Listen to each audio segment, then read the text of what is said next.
Oh, No, I wasn't going to say that. But I would have never, ever guessed that over the years, tiger's eye has become so incredibly rare. That's one of the first things you taught me about tiger's eye, especially in this quality. well, the thing with tiger's eye, it's really funny on this material that you're seeing right here. It comes out of Namibia, and believe it or not, the people that we're buying it from are the people that originally bought it from decades ago, and I'm talking decades ago. Like all these materials that that I work with, they all have a story and they all have a memory. And I've told this story over and over, but you know, for those who haven't heard it or don't really know what tiger's eye comes in three primary colors. It comes in this beautiful golden color, it comes in a red, and it comes in a blue.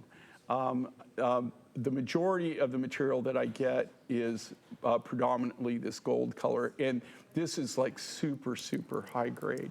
Wow. The cool thing with tiger's eye, it has a very rare and unique property called chatoyancy. And chatoyancy is when you've got crystalline structures, in this case it's asbestos crystals, growing in the host rock, right? So they're growing in the host rock, the asbestos crystals, and that's what makes it gleam and glow. What you're seeing is a refraction of that. So here they call it tiger's eye. A lot of times when it's chatoyant, they call it cat's eye, right? Yeah. Because if you've ever looked, I haven't looked at a tiger at night, but I'm sure that their eyes glow. Even through all your travels all over the world? I've never seen a tiger in the wild. And I have been to areas where they did have tigers, but I've never actually, that's one of the few animals I've never seen in the wild. I'm not really so sure I'd really want to see one I was going to say, in the maybe wild. we'll be good with that. So I'm kind of like blessed in that thing. I have been in areas where tigers were a problem. What I love about that, though, is they have that gleam, that glow, you know, and that's what this is known for. It has the property of chatoyancy, so it has that wet look, but it effervesces. The funniest thing with tiger's eye, and I tell this story, when I first found this in the 70s, late 70s, well, actually early 80s, when I first started going to Africa, which one of the first countries I went to in Africa was Namibia. And when you went to Namibia, at that time, that's when I found tiger's eye. That was one of the materials that I found. But they would not let you take the material out in the rough. You had to take it out in a finished product. So what we would do, we would go to these shops, guys. Great shop. and we would buy the biggest, gaudiest thing that we could find in tiger's eye. So like, I would buy these giant elephants, giant giraffes, it had to be a carvings, statue and then we buy Buddhas. So then I bought those, I took them back. We were doing all kinds of stuff, Peter's site, we were getting all kinds of crazy stuff.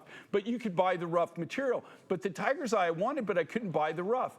We would take it back. People would come into our shop, and we're cutting cabochons, and I'd be chopping up a giraffe or chopping up this beautiful elephant, and people would come in and go, "What are you doing? What are you doing?" I said, "No, I don't want that. I want the material." I want the beads. So then we got smart. So then, you know, like we met these miners, and how they mine this is they go out, and if you've ever been to Namibia, it's like, to tell you the truth, if you woke up and didn't know any difference, you might think you were on Mars. It's just, there's nothing there where this is. It's just desolate.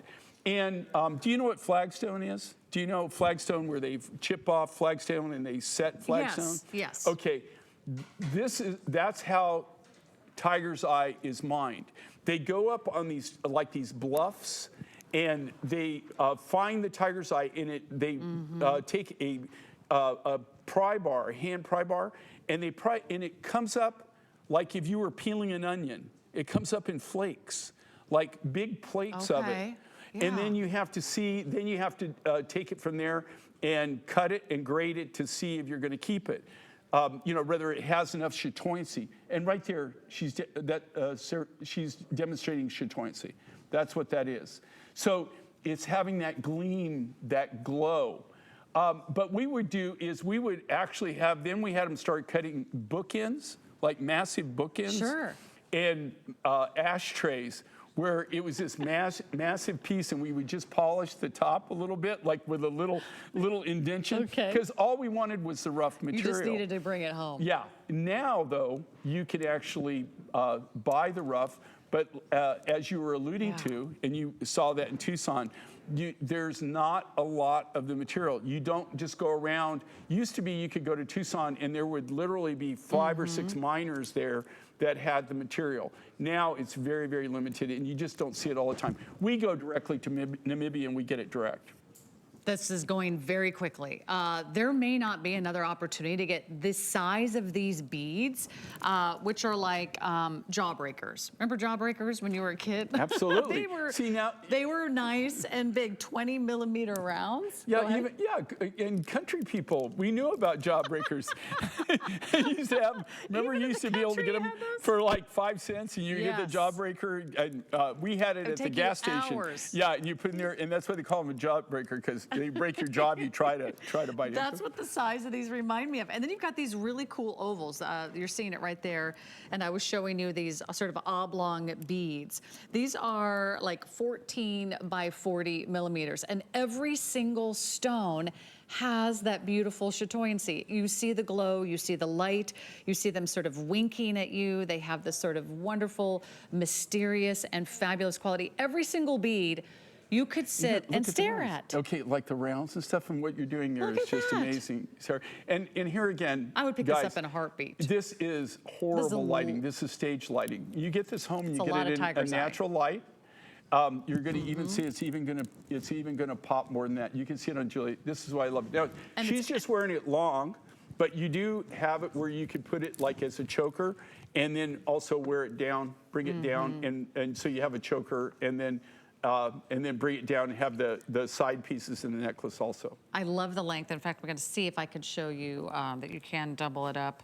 I'm going to try to fix my necklace for you so you can see all the different options. But 36 inches is a lot. That's a lot of beads. That's a lot of tiger's eye. That's a lot of look.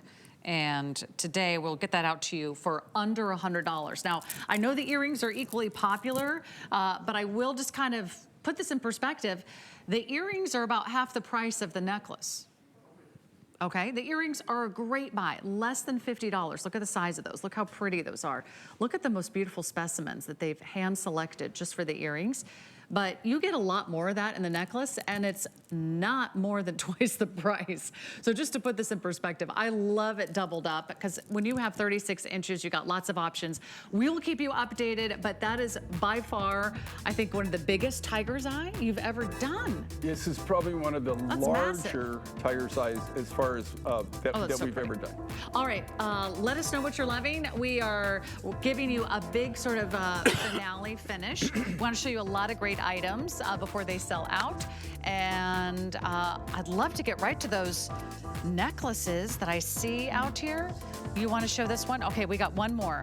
A desert sunset, and it's everything that this stone says it is.